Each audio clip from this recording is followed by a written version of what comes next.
আসসালামু আলাইকুম। স্বাগতম জানাচ্ছি আমার আজকের রেসিপি দেখার জন্য। আজ আপনাদের সাথে শেয়ার করব ভীষণ সুস্বাদু এবং মজাদার কাঁঠাল বিচির ভর্তা। সাদা গরম ভাত দিয়ে এই কাঁঠাল বিচির ভর্তাটা খেতে ভীষণ মজাদার এবং টেস্টি। আর তৈরি করাও ভীষণ সহজ। তাহলে চলুন রেসিপিটি দেখে নেই। কাঁঠাল বিচি ভর্তা করার জন্য আমি এখানে 40টার মতো কাঁঠালের বিচি নিয়েছি। পরিমাণে কেউ কম বেশি করে তৈরি করতে চাইলে সে আন্দাজ মতো করেই কাঁঠালের বীজগুলো নিয়ে নিতে হবে। এখন এই কাঁঠালের বিচিগুলো আমি টেলে নেব। তার জন্য এখানে আমি একটা প্যানের উপর কাঁঠালের বিচিগুলো দিয়ে মিডিয়াম আঁচে কাঁঠালের বিচিগুলোকে খুব সুন্দর মতো টেলে নেব।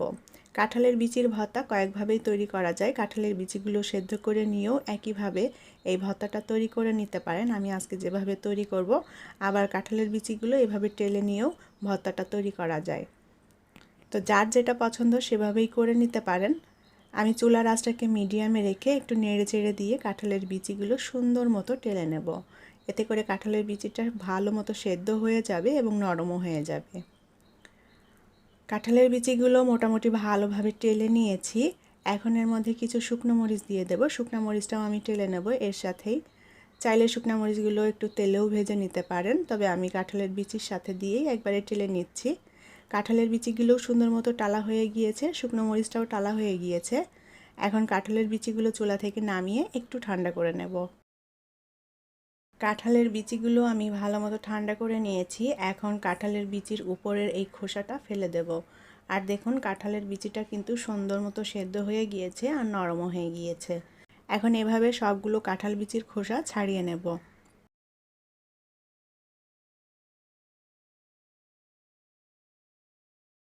কাঁঠাল বিচির খোসাগুলো আমি ভালো মতো ছাড়িয়ে নিয়েছি। এখন এই কাঁঠাল বিচিটা আমি ব্লেন্ডারে একটু ব্লেন্ড করে নেব, তবে একেবারে মিহি করে ব্লেন্ড করব না, একটু দানা দানা মতো রাখবো। আপনারা চাইলে মিহি করেও ব্লেন্ড করে নিতে পারেন। আমি কাঁঠালের বিচিগুলো ব্লেন্ডারে ব্লেন্ড করে নিয়েছি, একটু দানা দানা মতো রেখেছি। চাইলে এটা শিলপাটায়ও বেটে নিতে পারেন, আবার আপনারা যদি মিহি করে বাটতে চান সেটাও করে নিতে পারেন।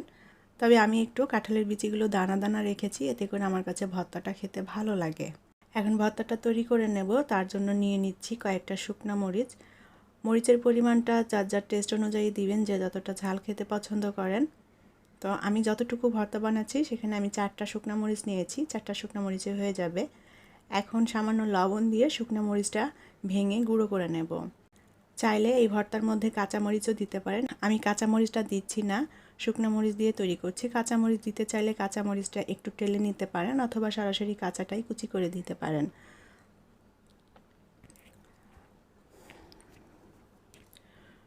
শুকনো মরিচটা ভেঙে গুঁড়ো করে নিয়েছি। এখন এর মধ্যে নিয়ে নেব পেঁয়াজ কুচি। আমি এখানে মিডিয়াম সাইজের 2টা পেঁয়াজ কুচি করে নিয়েছি। পেঁয়াজের পরিমাণটা একটু বেশি দিলে ভালো লাগবে, তারপরে এখানে আপনাদের পছন্দ মতো পেঁয়াজ অ্যাড করতে পারেন। এখানে চাইলে পেঁয়াজটা ভেজেও নিতে পারেন, তবে কাঁচা পেঁয়াজ দিয়ে তৈরি করলেও ভালো লাগবে। আর দিয়ে দেব কিছু ধনিয়া পাতা। ধনিয়া পাতা এখানে টোটালি অপশনাল, কেউ যদি না দিতে চান নাও দিতে পারেন।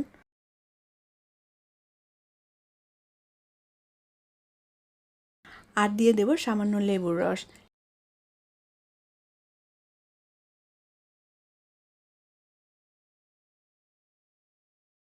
এখন খুব ভালোভাবে ধনিয়া পাতা এবং পেঁয়াজটা চটকে নেব। পেঁয়াজ, মরিচ এবং ধনিয়া পাতা একসাথে ভালোভাবে চটকে নিয়েছি। এখন এর মধ্যে পরিমাণ মতো সরিষার তেল দিয়ে দেব।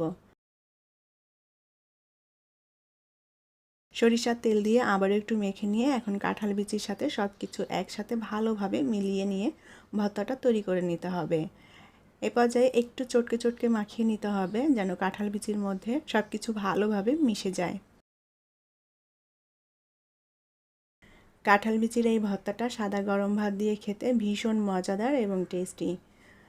বাসায় অবশ্যই একবার ট্রাই করে দেখবেন, ভালো লাগবে। তো আমি কাঁঠালের বিচির ভর্তাটা খুব ভালোভাবে মেখে নিয়েছি।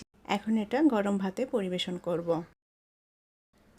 আশা করি আমার আজকের রেসিপি আপনাদের ভালো লেগেছে। আর আমার রেসিপিটি যদি ভালো লেগে থাকে তাহলে প্লিজ ভিডিওটি শেয়ার করবেন।